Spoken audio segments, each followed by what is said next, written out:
Voici la représentation schématique d'un rein. Alors des reins, on en a deux. Ils ont pour fonction principale de filtrer le sang. Donc ils vont excréter, donc se débarrasser des déchets, tout en garantissant la conservation de l'eau et des éléments importants. Donc on maintient le niveau d'eau et d'électrolytes. Les électrolytes, c'est donc tous les ions et éléments nécessaires au fonctionnement de l'organisme, et également permet de conserver les hormones. Mais on va rester sur ces deux premières notions. Et l'unité fonctionnelle qui remplit cette fonction, on appelle ça le néphron. Le néphron, qui est constitué de tubes très très fins, on en a environ 1 million par rein en moyenne.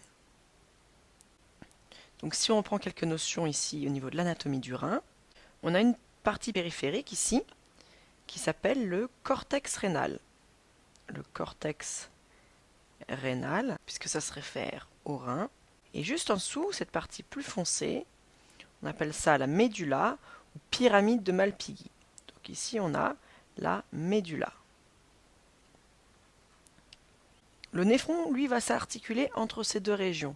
Il commence ici, fait quelques petites boucles, rentre dans la médulla et remonte pour finalement repartir vers les canaux excréteurs. Donc on va voir maintenant en détail ce qui se passe au niveau d'un néphron. Tout d'abord, le sang arrive dans le néphron par l'artère, ou artériole plutôt, afférente. Et cette artériole afférente, eh bien, elle se replie comme ça. Je vais faire en épaisseur. Cette formation ici, on appelle ça un glomérule. Donc on a ici l'artère, ou artériole, puisque c'est une toute petite artère, afférente. C'est celle qui arrive, afférente, et l'artériole efférente. Artériole efférente, ça veut dire celle qui repart. Efférente. Et voici ce qu'on appelle le glomérule. Le glomérule. Et les parois de ce glomérule sont très poreuses et font face à une autre paroi poreuse, qui est donc celle de la capsule de Bowman. Donc on a une structure ici qui arrive, qui est en interaction très étroite avec le glomérule. Voici la capsule de Bowman. Et elle est aussi très poreuse, ce qui fait qu'il va y avoir un échange ici. Les fluides qui arrivent, qui circulent dans l'artère, donc le sang et tout ce qu'il charrie, va en quelque sorte fuir hors de ces petits vaisseaux, puisqu'ils sont poreux, pour se retrouver dans cet espace et être réabsorbés au niveau de la capsule de Bowman. Donc à ce moment-là, donc on ne parle pas encore d'urine, attention, les fluides réabsorbés au niveau de la capsule de Bowman, on appelle ça le filtrat. Et donc le filtrat, il est constitué d'eau, de sel, de glucose, de tout ce qui est soluble dans le sang et qui est suffisamment petit pour être diffusé ici à travers ces artérioles poreuses. Donc c'est à peu près tout, sauf bien les protéines, les globules rouges, mais environ 1/5 du volume de sang qui passe par le glomérule suinte hors des vaisseaux sous forme d'un filtrat et est réabsorbé par la capsule de Bowman. Et donc ce filtrat qui comporte des choses qu'on voudrait garder, de l'eau, mais aussi du glucose, des ions. Donc on a vu que les ions étaient très importants, notamment le sodium, le potassium, tout un tas d'ions dont on a besoin pour différentes fonctions. Il va falloir les préserver, ces ions, ainsi que les acides aminés, qui sont indispensables pour fabriquer les protéines. Donc ces éléments essentiels et utiles vont devoir être réabsorbés, repassés dans le système de capillaires. Donc si je dézoome un peu, on reprend ici, on a le glomérule avec la capsule de Bowman autour. Cette capsule de Bowman, elle est prolongée par un tube qu'on appelle contourné, c'est-à-dire qu'il fait comme ça des boucles, des détours comme ça. Donc cette partie-là, ça se situe toujours dans le cortex du rein. Donc cette partie-là, on l'appelle tube contourné proximal, donc contourné puisqu'il fait ses boucles, et proximal puisqu'il est proche de la capsule de Bowman. Proximal.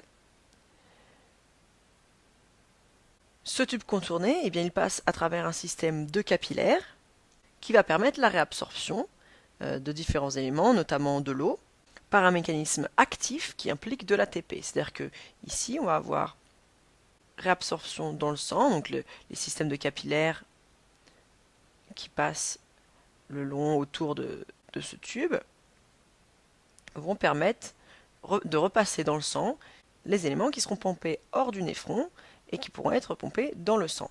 Le reste du filtrat continue sa progression dans le néphron, qui cette fois-ci lui plonge dans la médulla et forme ce qu'on appelle la anse de Henle.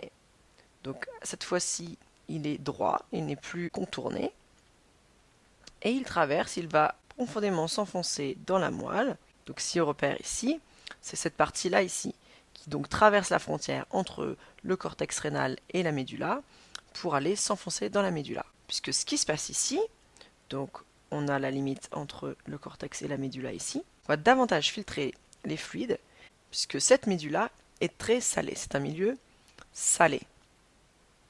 Et dans la anse, dans le tube ascendant, cette partie qui remonte, elle est très très poreuse, il est très poreux au sel. Donc ça va être les ions sodium, les ions potassium, les ions chlore même, qui vont être activement transportés hors du néphron. Et donc cette partie, la médulla, est très très salée, ce qui va avoir pour effet d'également réabsorber l'eau au moment de ce tube descendant, puisque lui est essentiellement perméable à l'eau et pas du tout perméable au sel.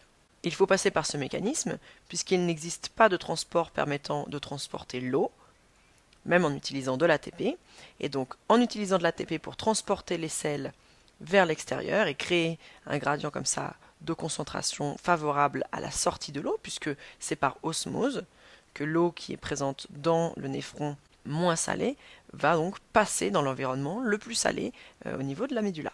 Et là aussi, la médulla est très irriguée également par un système de capillaires qui va récupérer cette eau. Le filtrat, qui a donc déjà perdu une bonne partie de son eau et de ses sels, continue sa progression dans une nouvelle partie également comme ça contournée, qu'on appelle le tube contourné distal, puisqu'il est distant de la capsule de Bowman. Donc ici c'est le tube contourné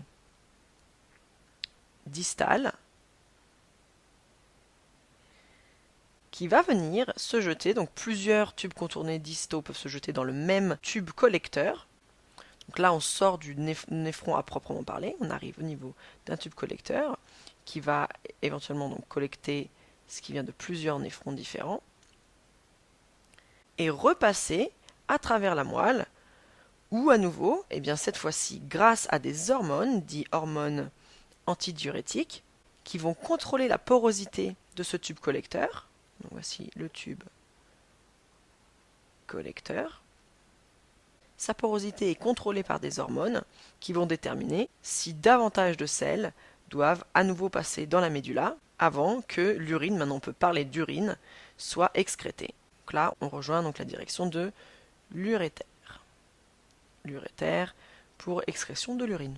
Donc c'est le transport actif de certains éléments, de certains sels, du glucose, qui va permettre une réabsorption, ainsi que la mise en place ici, donc au niveau de la médulla, au niveau de la anse de Henle, donc c'est la anse de Henle, on va avoir la mise en place de ce gradient salin, de cette forte concentration en sel dans la médulla, pour réabsorber un maximum d'eau présente dans le filtrat. Donc dans la prochaine vidéo, on va revenir justement sur les transports actifs qui ont lieu dans le néphron.